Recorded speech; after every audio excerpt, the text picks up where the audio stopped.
How to recover end-to-end encrypted chats on Messenger. Hi everyone, this is Max. I hope you are doing well, so let's start without wasting time. First of all, open up your Messenger.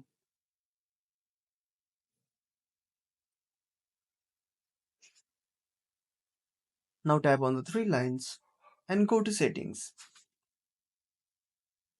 Now go to Privacy and Safety. Now tap on End-to-end encrypted chats. Now go to Message Storage. Now tap on Turn on Secure Storage. Now enter your PIN.